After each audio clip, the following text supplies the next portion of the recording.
So welcome back, everybody, to the Defiant Spirit. I am back in my virtual studio with my good friend, Julie Mouse. Hi, Julie. Hi, V. If you haven't listened to one of my podcasts with Julie, well, then you haven't been listening over the past few weeks because this is our fifth one together on this series. And in this series, Julie's wearing two hats, both her Enneagram master teacher hat and her mindfulness hat. She's a mindfulness instructor, teacher, facilitator. We're doing a lot of work together around bringing those two worlds together, the Enneagram, mindfulness. I think of that old commercial, you dipped your peanut butter into my chocolate. You dipped your chocolate into my peanut butter, right? These things are just like made for each other. And yet I don't hear that much out there in the marketplace around Enneagram and mindfulness. What do you think about that? Well, that's what I want to change Oh, because it just makes so much sense to me. If you're going to learn about the Enneagram and basically create more awareness around your personality and how it gets you into trouble or what your strength is, that's all well and good. But if you can't pause in the face of stress, or if you can't find that space of quiet in order to see that you have a choice on how to behave, that you're not just pulled around by your personality patterns, then, what good is learning about it? that's right. The Enneagram is built on blind spots, showing us what we couldn't see otherwise. And I think of it as the blind spot in the car. And now you have those little lights on the side, right, of your rear or your side mirror. And they tell you if somebody's in the blind spot, but you still got to like pay attention to that. And I find myself not even paying attention to the light when it's going off. And that's that mindfulness piece. I love that analogy. You always come up with such great analogies. I haven't heard that one before. And that's such a great example. It's like you don't see it, and now you have this tool to be able to see it. And the Enneagram is that tool. But some of us still don't look at it. So mindfulness helps you practice so that you actually see the light, That's it. the warning signs. And that's why we're calling this sort of series Expand the Space, coming from our shared love of the quote by Dr. Viktor Frankl: between stimulus and response, there is a space. And in that space lies our power to choose our response. And in our response lies our growth and our happiness. So between stimulus, things happening, cars in our blind spot, people in our blind spot, and our reaction, we have an opportunity to pause, to get back into that space, to expand that space, and to choose our response. Don't have to live in reaction. We can live in response. And so Julie and I are going through 9 Enneagram types over 9 podcasts to talk about how each type might want to consider expanding the space. And if this isn't your Enneagram core type, your default position, Enneagram 5 today, it's in you. All 9 numbers are in you. It's somewhere within you, rank ordered, whether you realize it or not. You can figure that out both by just following along in these podcasts and listening to what resonates. You can do the new Discover Your Number Enneagram tool that I've created, free, complimentary. Go on to my website, you'll find it. Or you can just listen along with Julie and I, and we're going to talk about the blind spots and the mindfulness practice of Enneagram 5, the Investigator. You And I'll want just add to that, be that even if it's not your number, you might have someone you love that it's this number, or a friend. And that's the beauty of the Enneagram, is because in addition to learning more about yourself, you develop more compassion for other people and understanding on how other people operate. staying out of their blind spots, or alerting them to the fact that you're in their blind spot, right? Oh, this is our new favorite analogy. I love it. And so, you know what? I think 5s will like it too, because they like images, they like data, they like paradigm kind of things. So we're going to speak to Enneagram 5s, but again, you are a 5, you have a 5, and most of all, you probably know 5s. And I would argue that Enneagram 5s are one of, if not the most misunderstood Enneagram type of all 9 types. So Julie, would you lead us off and kind of give us a 30,000-foot view of an Enneagram 5? Well, sure. I'll just start with that misunderstood. Like, why are they misunderstood? And I think it's because people think that they've got everything figured out, that they're so in control of everything, because they do act like that. In fact, my favorite nickname for an Enneagram 5 is unenlightened Buddha, because they act like they just are Buddha. They have all the answers and that they're unfazed by life. And a lot of people think that they don't have much feeling because they don't really have a lot of highs and lows, when actually they do have a lot of feeling. And this is where the misunderstood comes in, is that they just need to process their feelings in their head first. And so even though they might not react in the moment the way you think they should, in fact, especially the twos, threes, and fours in the heart type can get upset with them that they're not more reactive in the moment, but it doesn't mean they're not feeling. And that's for me where the misunderstood place. They just need to take time to think about their feelings, and that's how they access their feelings. Totally. For anybody who's watching, you might not be watching, you might be listening, but I'm pointing at the Enneagram, and at the bottom of the Enneagram, there's the 4 and the 5. There's only one space in the entirety of the Enneagram. It's between 4 and 5. And partially that's because the journey between 4 and 5, or 5 and 4, the heart and the head, is one of the biggest journeys we all make. And for a 4 and a 5, they have a very big journey to get across that divide, but it doesn't mean they can't get there. 4s do think and 5s do feel. However, they got to sort of make an effort across that great divide. Would you agree with that? Oh, I've never heard that explained that way. I love that. Yes. It's a big effort. In fact, that's a lot of where the mindfulness piece comes in for me with the 5, is that once they're aware that in that space between stimulus and response, when they're pausing, which they do just naturally. I mean, 5s don't react too much because they naturally pause because they want to think about things. But if they just stay in their head, they'll just churn. They might feel, but just think about it. But if they can learn to access how they feel in their body, it can Mhm. really change how other people see them. And a lot of times I think 5s don't know that they need this because they know that they're feeling, they know they're in touch with their feelings. They don't know that other people see it as a pulling away or as a detachment from them, or almost like emotionally distant. Mhm. Yeah, 5s and 4s, 4 was our last conversation, have a lot in common in this way. That's why Mhm. they're both at the bottom of the Enneagram, which, if you don't think of it as a negative, think of it as sort of the depths of the Yeah. Enneagram. They're the depths. They're the darkest, the most, sort of intricate, interesting, mysterious of all the Enneagram types. And there's a lot of energy down here. For 5s, it gathers in their head. For 4s, it gathers in their heart. They got to go to the other to complete, because 4 plus 5, of course, is 9. And that's a wholeness down there that they can get to. But they also have to journey all the way to the top where the action takes place. And 9 Mhm. is action. So they got lots of big journeys to make. But, like, I think of like, that's, there's a saying in the Talmud that says, the greater the person, the greater the shadow. And I think of 4s and 5s as the greatest among us, but also casting the biggest shadows. They're just Mm. complicated. Mhm. Right. But I know 5s, they don't think they're complicated because they set their life up so that they don't have to deal with complication too much. And that comes across to us as distant Yeah. or Right. removed. Yeah, right. When it's so far from that, when It you is. really get to know a 5. In fact, they're in relationships. Um, Part of the reason that they often have few close relationships is because they give so much. 5s have few, like everything. Like there's a reserved or conservative, not politically, but just a conserving nature. So Mhm. they tend to be like more Yeah, minimalist. They right. don't they don't like accumulate junk. They like simplicity. My daughter's a 5, and she could literally wear the same outfit every day for a week. It's pragmatic, but it's also like, like it's true. Like most of us waste, and 5s just aren't wasteful by nature, whether it's thoughts, whether it's emotion, whether it's energy. So, and I think of 9s and 5s similar in this way. They're both Mhm. conserving energy. Yeah, so I'm a 9 and my daughter is a 5, and she's like, "I think I'm not sure if I'm a 5 or a 9." And I'm like, "Let me explain to you the difference is you are truly neutral.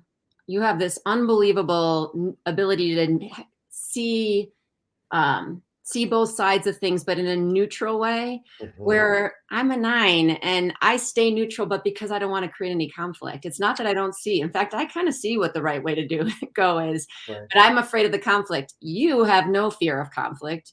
You right. will go right in if you have an opinion, and you don't care if it bums someone out of what you say. And yet it comes from this like pure neutrality.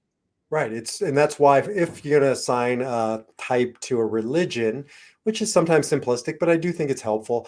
I don't think there's any doubt. Five is a Buddhist Yeah. orientation. There's a Yeah. non-attachment, Hmm. which, to our emotionally driven society, because we're very much the West is like a three, and there's still a lot of heart feeling, and it doesn't sound very compassionate or feeling, but in some ways, non-attachment can be the most compassionate place to Hmm. be.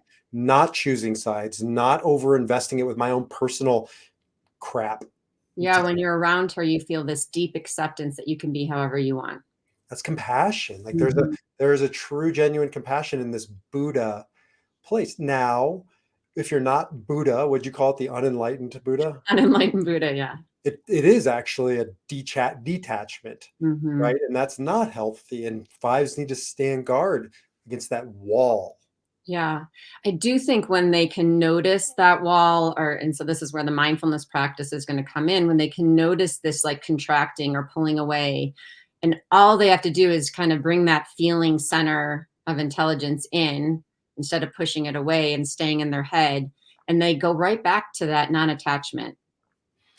And so that's on their end. And our end, because if we're in relationship with a five, it's just as much for us to stop reacting and start responding, to respect that boundary.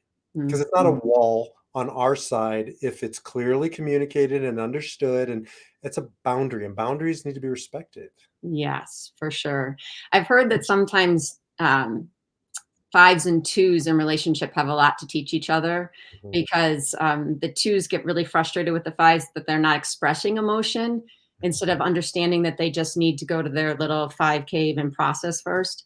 And the fives have so much to learn from the twos on getting braver at expressing their emotion, that that's a way to connect, to actually share what's going on in your life with other people instead of closing up. and I've seen in my own experience, and I also have heard that there is data out there. I don't know if it's true that it's the most common marriage is a five and a two. If there's going to be a pairing, Uh-huh. it's one of the most natural movements because five is an inward or retracting, and two is an outward or sort of a giving, Mhm. and you need to counterbalance. Yeah, right. Like you said, learn what the other has to offer Yeah, exactly. on a Exactly. good day. On a bad day, it could be codependence, like to an extreme. Yes, right. Right. You take care of the feeling part and I'll take care of the thinking part. And you give and I'll take and kind of like that. But Yes, so exactly, so it exactly. all depends on whether, what you do in that space. And that's why we do this work. And that's why we're doing this podcast to help people expand the space if you are the five or if you're in a relationship with the five. And for me, it does start because I'm not a five. I'm an eight. I react and respond like an eight. And there's a line to five. So when I'm in stress, I kind of look like a stressed out five. At the end of the day, I still can't say I understand fives.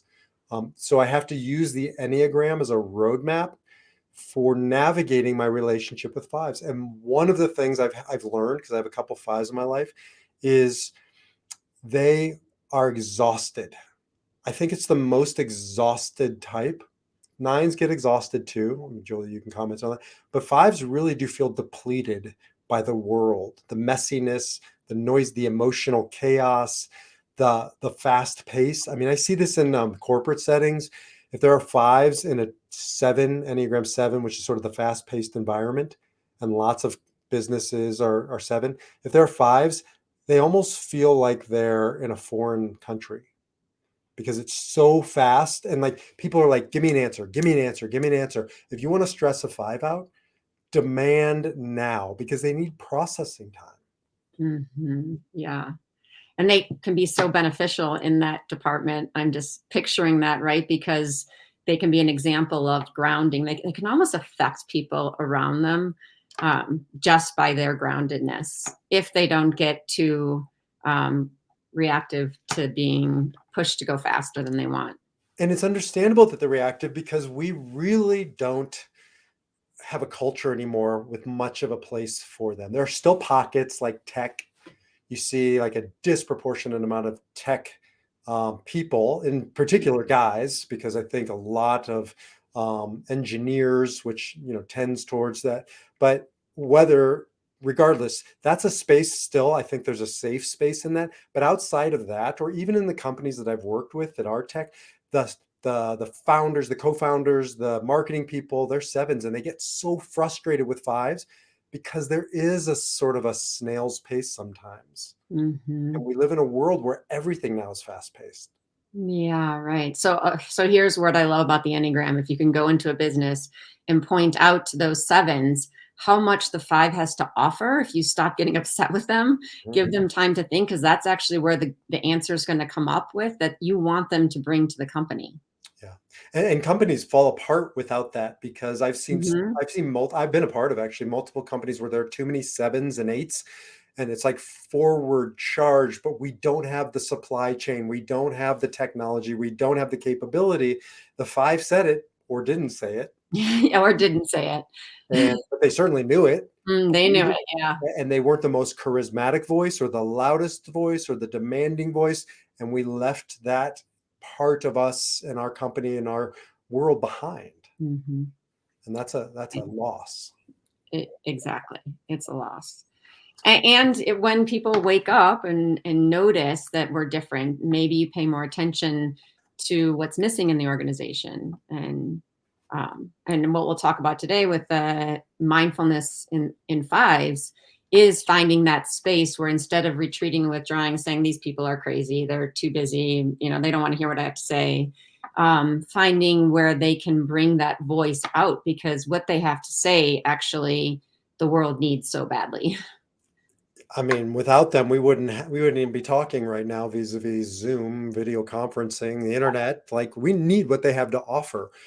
It's a two-way street. So, fives need to own their voice, to speak up, to speak out. This is a nine thing too. I think it's a nine and a five thing. Mhm. It's on you at some point to take responsibility for holding back or withholding or fear of not acceptance, which is not easy, but this is the work we're all here to do. And it's on us non-fives to make space, right? To Mhm. create space for that voice. Yeah, right. Knowing it's there, knowing we need it.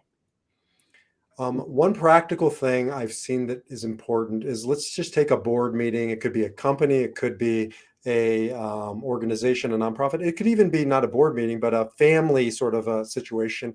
And a five needs time to process emotion. I think, Julie, you already said that. So it's not that they're not feeling, it's that they need to go away and process it in their own way. So it's not that they're withholding or they're cold or they're distant nearly as much as, don't expect fives to give you snap judgments or snap reactions to what they're feeling. And don't ask them to make decisions on the spot. I see this in companies where a bunch of sevens or sixes will be around the table and they'll say, "We need an answer."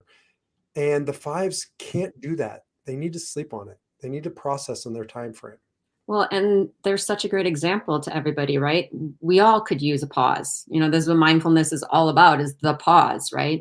And that's where I was saying that sometimes you don't think a five has a problem with reacting, because they're reacting. What it looks like is drawing in. So it doesn't, it's not like the eight reaction B where everybody knows you're in reaction. Their reaction is more quiet.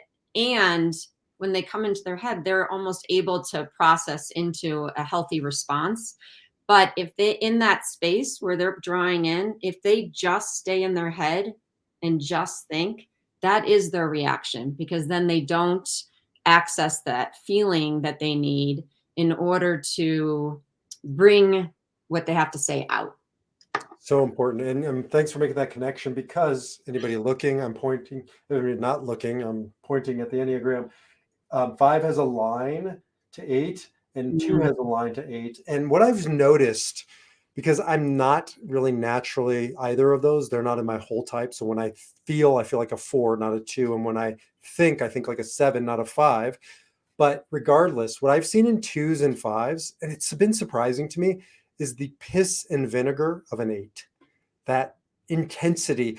Now it comes out differently and over different things, but I've been surprised at how eightish in an unhealthy way, twos and fives can be. That sort of anger, that intensity, that forcefulness, that again, twos and fives usually don't strike us like that. But when you're in deep reaction, you can end up looking like an eight as a five.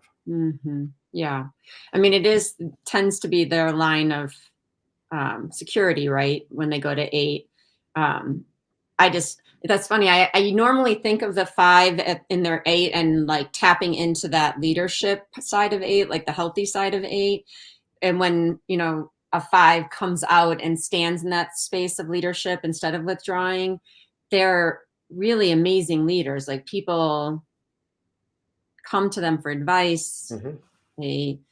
They're just natural at inspiring people like a healthy eight would be. But on the reactive side, you look at like a Howard Hughes, who I do think was a reactive five, who Mhm. walled himself off. And I think that takes an eight, Right.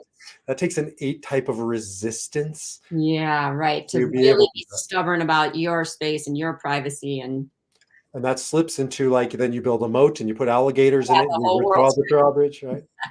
yeah, that's yeah. So you got to look at what your lines. You have to look at both the healthy and the unhealthy side, or the strengths and weaknesses of those types. And the line of a five, the other one, is a seven. And it can be the stress side, scattered and too many ideas. But it can also be the experienced life and lighter. I know a couple fives who are very funny. Like they're fun and funny. It's Mhm. not like the life of the party funny. It's more of a like a I think of like a comedian who might be a five, maybe a six is Stephen Wright. Do you remember Stephen Wright? I don't know him. Just a very cerebral. He's like, one of his jokes is, "I named my dog Stay," and it's confusing. Come here, Stay. Come here, Stay. He says most people are afraid of heights. I'm afraid of widths. Right. So it's like this very smart humor. Uh-huh. Um, Right, right. so, Yeah. anyways, Well, when five. they embrace that, yeah, the five and the seven, that more what I think of a five going to their seven line is instead of the withdrawing, there's this more spontaneity all of a sudden. Yeah, there's a lightness to them. Fives carry a heavy load. I think fours and fives probably carry the heaviest load, maybe six, but there's a depth and a darkness that they're very close to. And it can breed some real reactivity, or it can breed brilliance and creativity and generativity like no other types. It's so interesting you point that out because I would say like fours are maybe the hardest type for my daughter because that expression of emotion. In fact, when she was younger in high school, I would see her, someone would be maybe over emoting in a fourish way, and she would just be looking at them like, what is your problem? Like, how, what? I mean, I would be like, Natalie, put the jaw, bring the jaw up, you can't do that to people. And then I think fours would look at her the same way, like, why don't what are you feeling in there? And they just want to shake her and like get some feeling out of there, right? And in actually they're doing the same thing, just in a different way. The four needs to access some of that thinking, and the five needs to access some of that emotion, and then they both need to stop withdrawing and bring their gift to the world. I think of Jane Goodall. I don't. She seems very five-ish to me. I have her as an example, but in the wild, observing Mhm. monkeys, and when you're describing that, I can see like your daughter observing in the wild, observing monkeys. Yes, she is always in the wild observing monkeys. And it can be a beautiful thing too, right? The observation, the true observation. Yeah. Yes. So, maybe that's a good segue because observing, and I do believe fives are some of the most willing people to do mindfulness work, meditation. I do think that's why Buddhism is so appealing in this day and age because it really speaks to a noisy world with noisy minds and how do we quiet it? So maybe that's is that a good segue into the Yeah, that sounds great. uh, So we're going to do this meditation a little different than we've done the others because the five is so, their struggle really is withdrawing inward. And so I'm going to suggest those out there try an open eyed meditation as opposed to closing your eyes. And the idea is we're going to try and see if we can keep our eyes open. So part of us is seeing out, and at the same time, I'm going to be guiding you to feeling inwardly.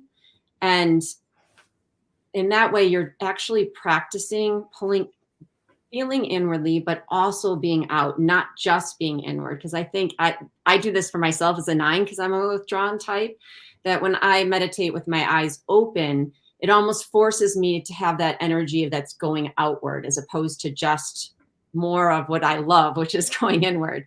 So we're going to practice with that. So, That's a great start. So let me pause for a second so oh, that I can A, find this and pull it out later, and also B, so we frame each of the meditations with the same orientation, which is that Viktor Frankl quote: between stimulus and response, there is a space.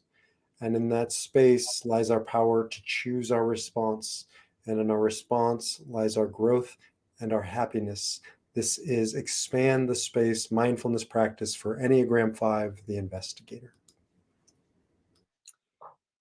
so if you'll turn to, if you're in a space where you can look out a window or at something in nature, or if you have a plant or something in your room that you can look at, we're going to start by sitting up tall and bringing your eyes to land on that. And if you don't have anything natural, just turn to where you can see a wide view of the room you're looking in. And just start by like noticing all the objects in the room. Maybe look around. So you're looking outward. Or if you're looking out the window, just noticing the view, everything you see. And then widen your gaze a little bit. So you can see everything from the periphery of your right eye all the way to the periphery of your left eye. And see if you can take in the whole scene. So you're not just looking around anymore, you're taking in the whole scene at once, almost as if you were a painter and you're just noticing how the whole view looks. So instead of seeing the different objects, you're maybe seeing shape, the outline of whatever you're looking at, colors and shades. Maybe there's some movement. And you're also seeing the space between where your eyes are landing and yourself.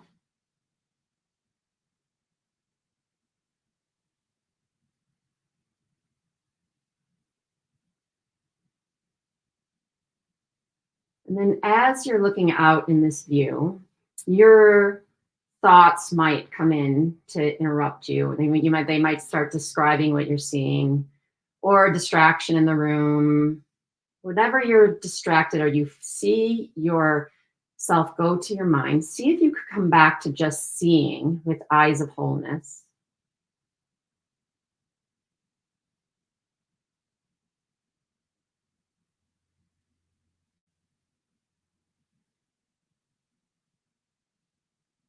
And now keeping your eyes open and noticing the view still, see if you can also notice your breath, and specifically the expansion of your abdomen as you breathe in and the contraction as you breathe out.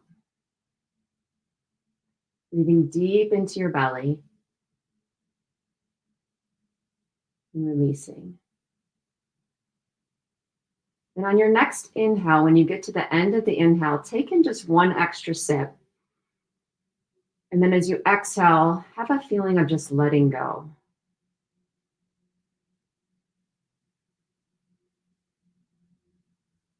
So your eyes are open, you're still gazing out, but your attention is on the sensation of your breath in your abdomen.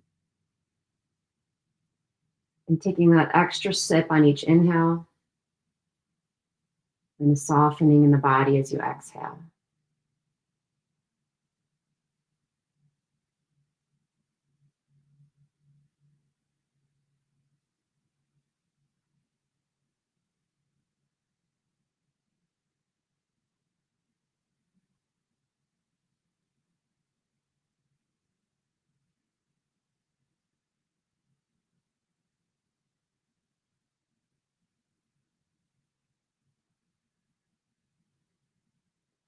Now I'm going to invite you to bring to mind, so you're bringing your attention to your mind, and think about someone you care about who's struggling right now, someone who's having a hard time.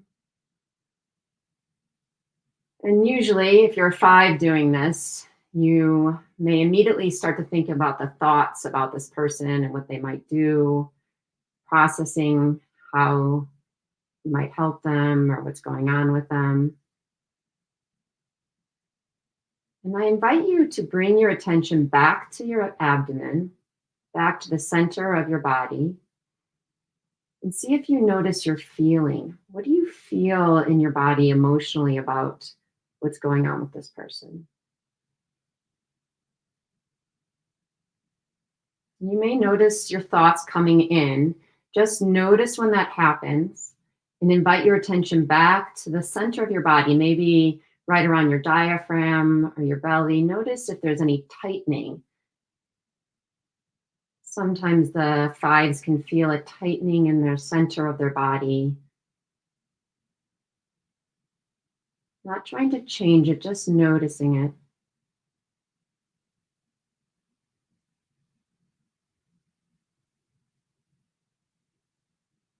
When thoughts come in, don't fight them. Just keep inviting your attention back to the center of your body. What do you notice? And if you don't notice any sensation, notice that. What does no sensation feel like?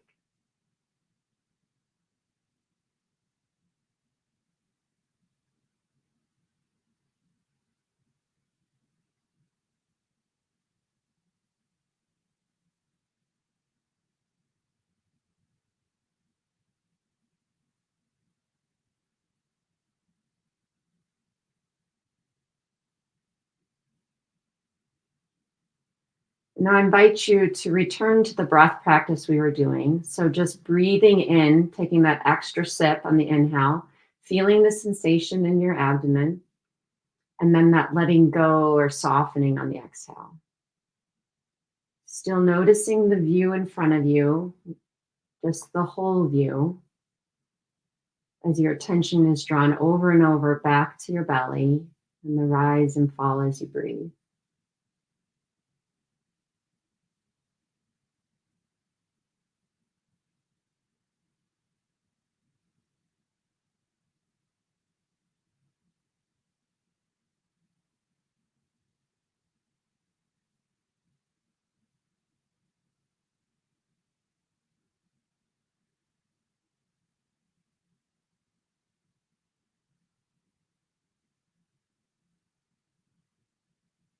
Take one more deep breath in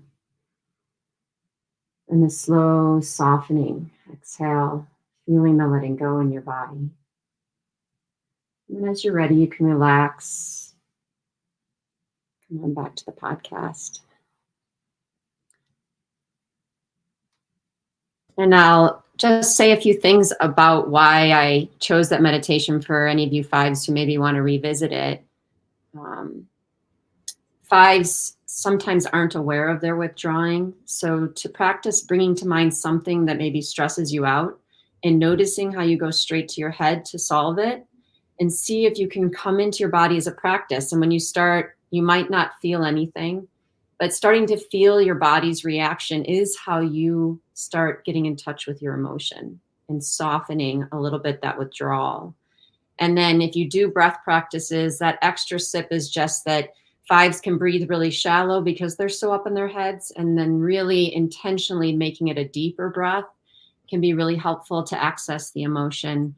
And then lastly, a meditation with your eyes open just kind of counters that natural inclination to want to draw it in. If you can feel sensations inside while you're also taking in what's outside, it can help with that energy that we all need you to bring to us. That was powerful, beautiful. I felt like an Enneagram 5. I couldn't have the world staring at me while I turned my head to the side. So really felt embodied in ways that I hadn't felt in previous meditations. So thank you. Great. Yeah, you Well, got that 9 to 5, B. I do. I'm proud of it. So the bottom line is, all you Enneagram 5s, you now have this meditation in your tool bag. If you don't, you have a 5 in your life. Come back to this to really get into the shoes of a 5, to see the world through the lens of a 5. That's what the Enneagram is really all about. As a teacher of mine, Wayne Dyer, said, it's about intimacy, intimacy, to seeing the people around us and to seeing as the people around us see the world. And that's how we can stop reacting and choose our response. So go out into the world, see the 5s, And 5s, go out into the world and be seen, because we need so much of what you have to bring to the world. So thank you, Julie, as always. Thank you, B. And we will catch you all in the next podcast, where, of course, we're just counting along, moving forward to Enneagram 6, the loyalist. So we'll see you all in the next one. Until then, defy your number and live your spirit. And don't forget to check out Julie's website, mindfulmouse.com, MAUS. And don't forget to jump over to the Defiant Spirit, where you can download the Discover Your Number Enneagram discovery tool. It's complimentary, and it'll help you on your journey to discovering and defying your number. Take care. All right. Okay. Hang on. Check. 1 sec. It's still recording. I don't know. It seems to be spinning around and around. So we might still be recording. If we are, well, I'll talk to you later, Julie. Okay. Sounds good. All right. Thanks so much. Bye-bye. Bye.